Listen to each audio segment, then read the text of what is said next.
विद्यार्थी मित्रांनो, आपण जस्ट एक क्विक व्हिडिओ घेऊन आलेलो. एक्झाम फॉर्म लॉन्च झालेले आहेत. फर्स्ट इयर आणि सेकंड इयर विद्यार्थ्यांच्या मनामध्ये खूप कन्फ्युजन आहे. आपण एक लाईव्ह डेमो बघणार आहोत. सेकंड इयर विद्यार्थ्याचा आपला एक विद्यार्थी आहे, त्या विद्यार्थ्याचा आपण एक लाईव्ह फॉर्म भरणार आहोत. कशाप्रकारे फॉर्म भरायचा, कुठले सब्जेक्ट सिलेक्ट करायचे, ते आपण डिटेलमध्ये ह्या व्हिडिओमध्ये बघणार आहोत. व्हिडिओ शेवटपर्यंत बघा आणि कशाप्रकारे फॉर्म भरायचा ते आपण ह्या व्हिडिओमध्ये शिकू. सर्वात पहिल्यांदा जायचं आहे गुगल क्रोममध्ये. गुगल क्रोममध्ये गेल्यानंतर इथं सर्च करायचं आपल्याला. काय सर्च करायचं आहे? SPPU student log in.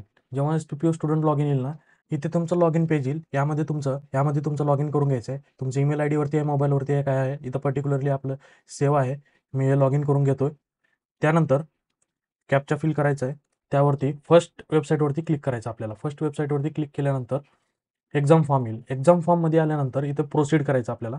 Proceed केल्यानंतर इथं other than first year non engineering and all engineering students, म्हणजे ह्या ऑप्शनवरती आपल्याला क्लिक करायचं आहे आणि क्रिएट न्यू ॲप्लिकेशन करायचं आहे. यामध्ये तुमचे पर्सनल डिटेल्स येतील. पर्सनल डिटेल्स क्रॉस व्हेरीफाय करून घ्यायचं आहे.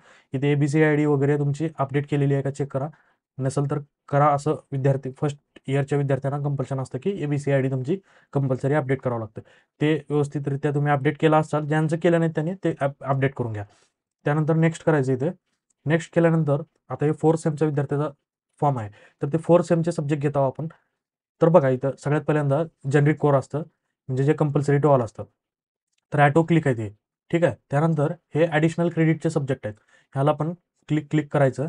त्यानंतर तुमच्या कॉलेजनं तुम्हाला कोणती लिस्ट दिलेली आहे, जसं तुम्हाला स्क्रीनवरती दिसत असेल, आमच्या स्टुडंटला अशी कॉलेजने लिस्ट दिलेली आहे, कोणकोणते सब्जेक्ट कॉलेज घेत असतं. त्यानुसार तुमच्या कॉलेजची लिस्ट विचारा तुमच्या प्रोफेसरला, तुमच्या फॅकल्टीला, तुमच्या क्लास कोऑर्डिनेटरला आणि त्यांच्याकडनं तुमची सब्जेक्टची लिस्ट घ्या. त्यानंतर आता ह्या विद्यार्थ्याचा पर्टिक्युलरली सायबर लॉज आणि कॉर्पोरेट सोशल रिस्पॉन्सिबिलिटी हा सब्जेक्ट आहे. त्यावरती सिलेक्ट करून घ्यायचा आपण. त्यानंतर क्लिक करायचं इथं सब्जेक्ट इलेक्टिव्ह आणि कंटिन्यूवरती क्लिक करायचं. त्यानंतर खाली येतं. यामध्ये बघायचं की इन्स्टिट्यूट लेवलचं तुमचा सब्जेक्ट काय आहे. इथं बघा business analytics, finance, HRM, marketing, supply chain management ह्या सर्व विद्यार्थ्यांचे दिलेलं असतात. तर त्यामध्ये तुमचा सब्जेक्ट कोणता आहे तुमच्या फॅकल्टीला विचारून तुम्ही कन्फर्म केल्यानंतर इथं सब्जेक्ट निवडायचा. आता ह्या पर्टिक्युलरली विद्यार्थ्याचा सब्जेक्ट आहे फायनान्ससाठी आहे स्ट्रॅटेजिक कॉस्ट मॅनेजमेंट 410 जे दिसत आहे.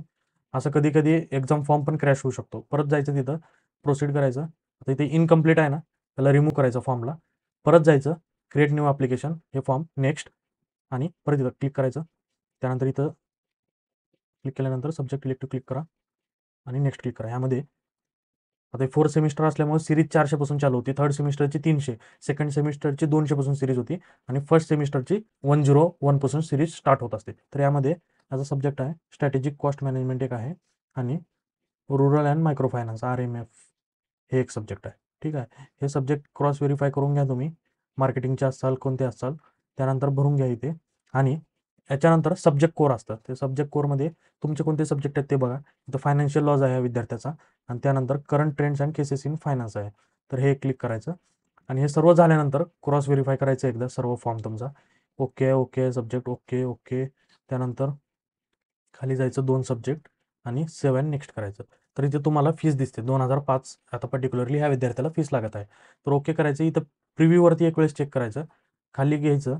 तर यामध्ये सब्जेक्ट चेक करा. ह्या विद्यार्थ्याचे पर्टिक्युलरली 1 2 3 4 5 6 7 8 9 10 11 ओके. पर्टिक्युलरली याचे व्यवस्थित आहे सर्व सब्जेक्ट. सर्व क्रॉस व्हेरीफाय केल्यानंतर याला क्लोज करायचं आणि इथं I have read all check points and previewed my exam form आणि कन्फर्म आहे प्रिंटवरती क्लिक करायचं. तर हे फॉर्म तुमचा डाउनलोड होईल. डाउनलोड झाल्यानंतर असा दिसतो तुमचा फॉर्म आणि फीस तुमची भरून घ्यायची नंतर. ठीक आहे. कॉलेजमध्ये तुमची नेक्स्ट प्रोसेस अशा प्रकारे हे फॉर्म भरायचा आहे. त्यानंतर आपण एक अनाउन्समेंट करतो आहोत. आपलं यूट्यूबचे चॅनल आहे FinSmart इंडियन, हे तुम्हाला दिसत असेल. ह्यावरती आपण particularly 4th same 3rd same विद्यार्थ्यांचे व्हिडिओ बनवलेले आहेत. सेकंड सेम आणि फर्स्ट सेम विद्यार्थ्याचे आपण स्पेसिफिकली बनवण्याचा प्रयत्न करू. आणि आपण एक लॉन्च केलेला आहे कोर्स, डेमो कोर्स म्हणून लॉन्च केलेला आहे आपण. ॲडव्हान्शियल फायनान्स मॅनेजमेंट DS ज्या विद्यार्थ्यांचा बॅक आहे ते पर्टिक्युलरली जॉईन करू शकतात. तुम्हाला स्क्रीनवरती बॅनर दिसत असेल, तिथं जा. तुम्ही पर्सनली मला WhatsAppवरती कनेक्ट करू शकता. तुमचे काय डाऊट्स आहेत, क्वेरीज आहेत, ते आपण 1 to 1 डिस्कशन करून क्लिअर करू. तुम्हाला ॲडमिशन घ्यायचं असेल एकदम मिनिमल कॉस्टमध्ये आपण पर्टिक्युलर विषय टीचिंग करत आहोत, ऑनलाईन करणार आहोत. तर तुमचे विषय बॅक असतील, शेवटचं सेमिस्टर असेल, तर विद्यार्थी मित्रांनो तुम्हाला आवर्जून विनंती आहे की शेवटच्या सेमला बॅक ठेवण्यापेक्षा, रिव्हॅल्युएशनला पैसे घालण्यापेक्षा, फोटोकॉपीला पैसे घालण्यापेक्षा तुम्ही आपला सब्जेक्ट क्लिअर करण्यामध्ये 299 इन्व्हेस्ट करा आणि तुमचा सब्जेक्ट व्यवस्थितरित्या क्लिअर करा. तुम्हाला सर्वांना एक्झामसाठी ऑल द बेस्ट. तुमची exam tentative date may be mid मेपासून चालू होईल. 14-15 मेच्या नंतर तुमची एक्झाम चालू होतील. तर एक्झामसाठी तयारी करा. आपल्या यूट्यूबवरती फ्री सेशन्स येत असतील, ते व्हिडिओ बघा, लाईक करा, शेअर करा, सबस्क्राईब करा आणि आपण भेटूया नेक्स्ट सेशनमध्ये. तर धन्यवाद मित्रांनो.